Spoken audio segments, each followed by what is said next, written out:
Hello everyone. आज की इस वीडियो में हम देखेंगे कि हमने HEC दाद इफ़ाल स्कॉलरशिप 2024 के लिए कैसे अप्लाई करना है। तो सबसे पहले हम इसके ऑफिशियल फ्लायर को देखते हैं कि उसमें हमें क्या क्या जो गाइडलाइंस है वो दी गई हैं। तो जैसे हम ऑफिशियल फ्लायर को देखते हैं तो यहाँ पे हमें कुछ इंपॉर्टेंट पॉइंट्स जो हैं वो देखने को मिलते हैं कि सबसे पहले उन्होंने ये मेंशन किया है कि ये जो स्कॉलरशिप है ये बेसिकली पाकिस्तान के जो मार्जिनलाइज्ड एरियाज़ हैं, लाइक साउथ पंजाब है, KPK के बैकवर्ड एरियाज़ हैं, बलूचिस्तान के बैकवर्ड एरियाज़ हैं, सिंध के बैकवर्ड एरियाज़ हैं, उनके अंदर जो यूनिवर्सिटीज़ मौजूद हैं उनके स्टूडेंट्स के लिए।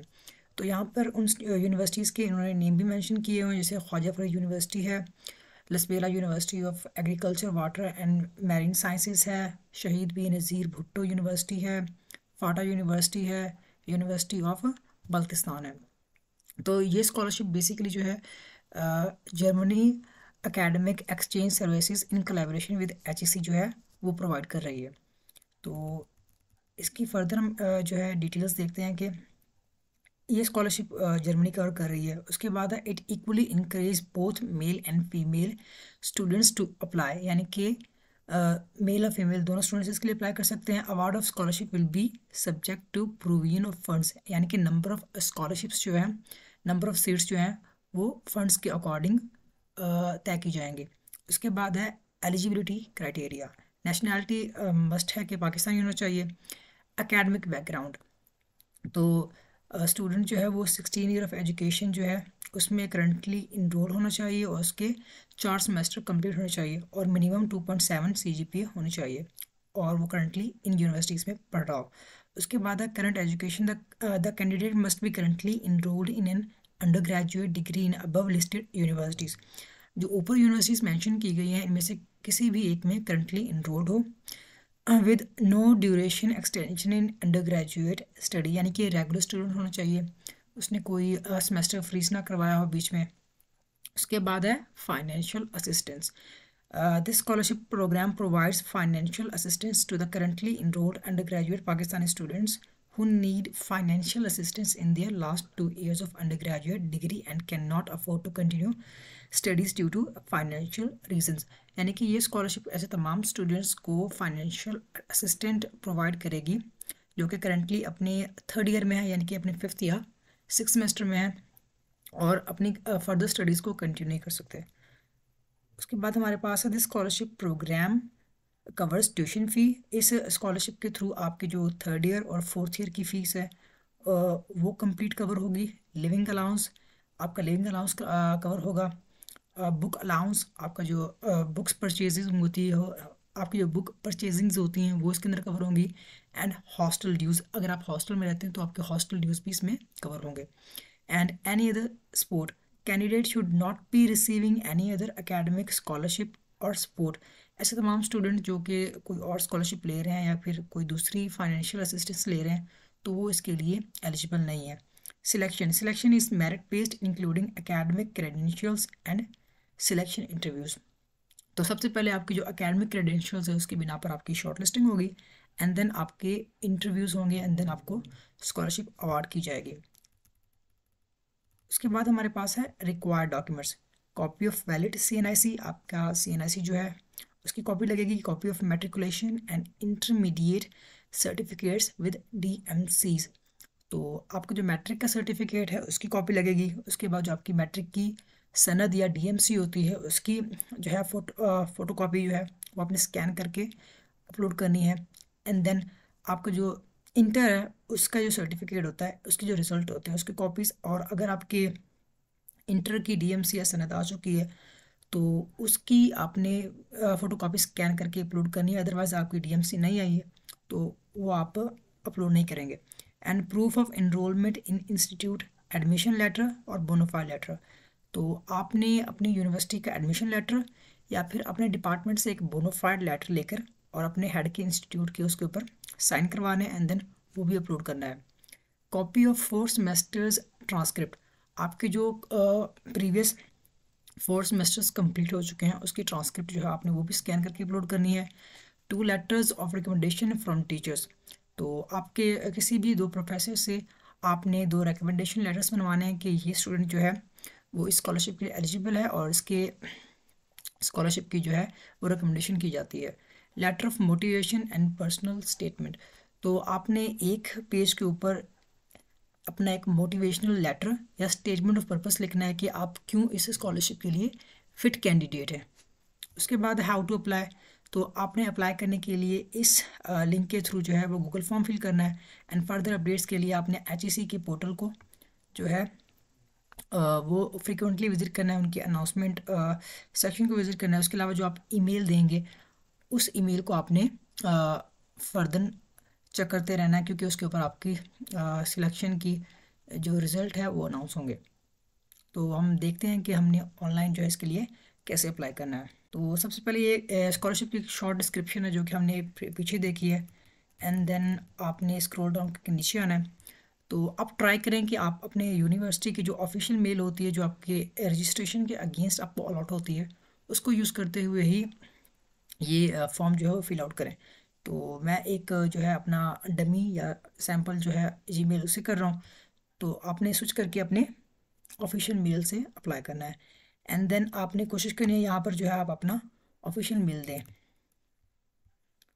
उसके बाद यहाँ पर है आपने पर्सनल इन्फॉर्मेशन देनी है। आपने यहाँ पर अपना फुल नेम लिखना है, उसके बाद अपने फादर का नेम लिखना है, अपनी डेट ऑफ बर्थ लिखनी है, उसके बाद आपने अपनी एज जो है वो लिखनी है, देन जेंडर सेलेक्ट करना है।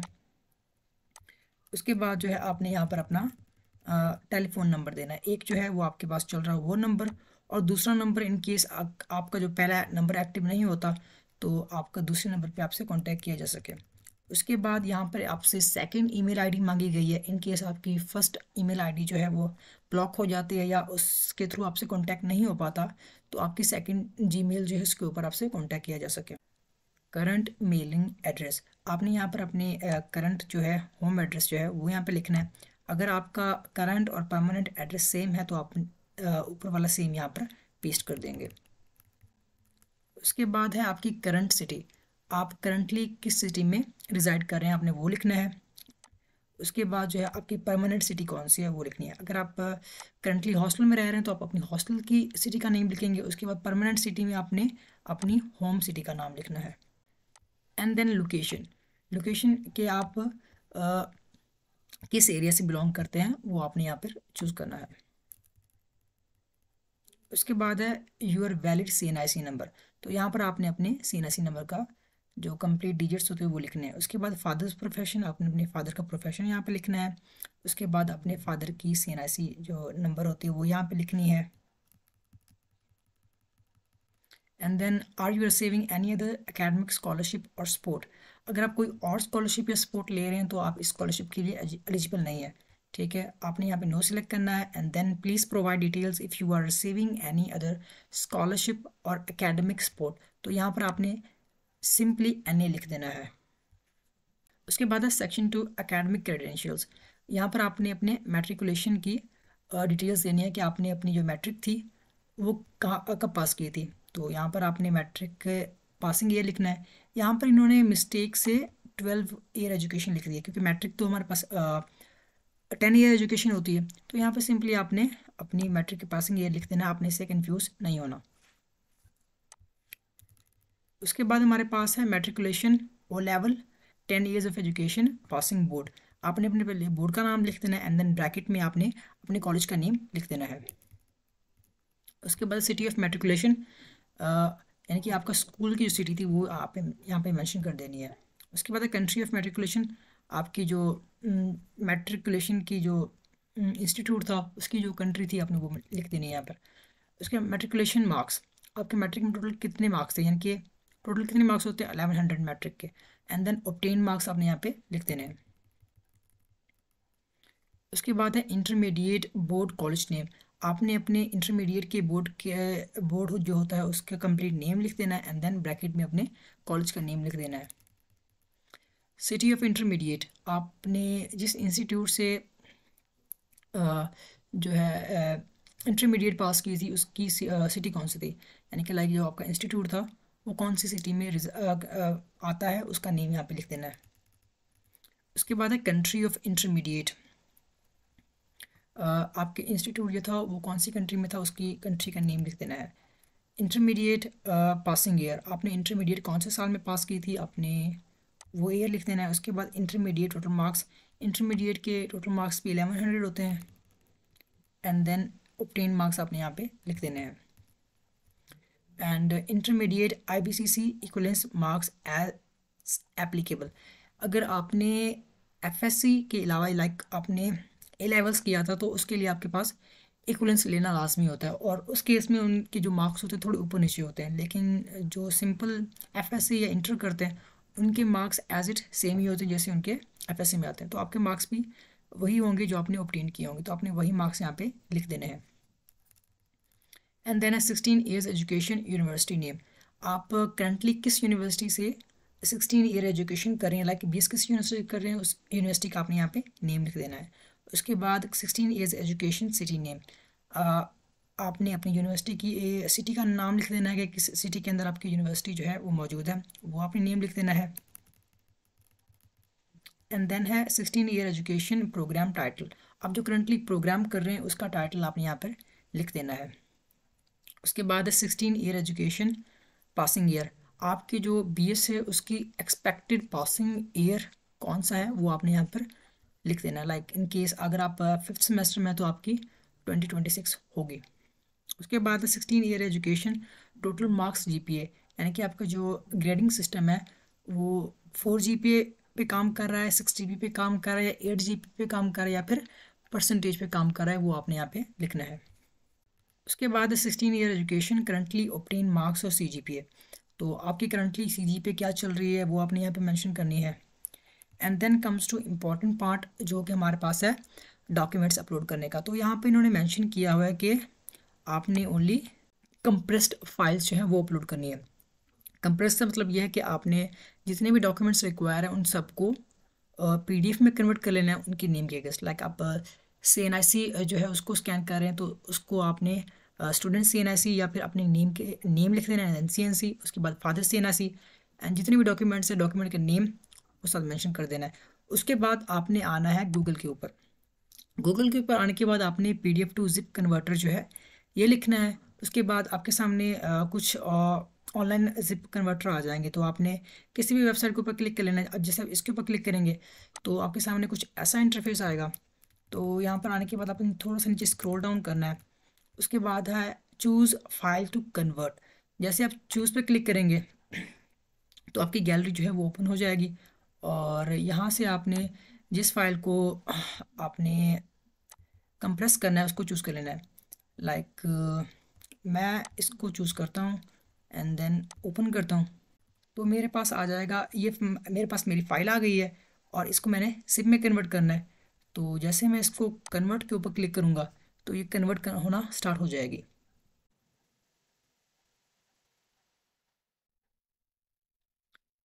तो ये मेरे पास कन्वर्ट हो चुकी है, तो मैं थोड़ा सा नीचे स्क्रॉल डाउन करूँगा तो यहाँ पर मुझे डाउनलोड का ऑप्शन ही आ जाएगा। तो जो मेरी फ़ाइल है यही फ़ाइल है और इसके सामने डाउनलोड का ऑप्शन है, तो मैं इसको जैसे ही डाउनलोड करूँगा तो ये डाउनलोड होना स्टार्ट हो जाएगी। तो जैसे मैं ऐड क्लोज करता हूँ तो ये मेरी फ़ाइल जो है वो डाउनलोड हो चुकी है। तो ये देख सकते हैं कि ये मेरे पास जो फ़ाइल है वो ज़िप फाइल फॉर्मेट में आ चुकी है। तो मैं सिंपली जो है अपने एप्लीकेशन पोर्टल पे वापस आऊँगा और यहाँ से मैं ऐड फाइल करूँगा और ये अपलोड हो जाएगी। तो यहाँ पर आपने अपने मैट्रिक की जो सर्टिफिकेट्स है विद TMC जो है यहाँ पे अपलोड कर देनी है।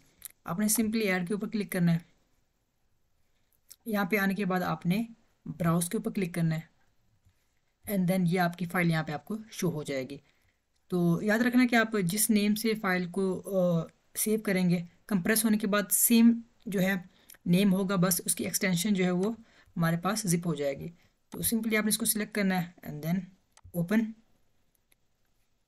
और ये हमारे पास अपलोड हो चुकी है।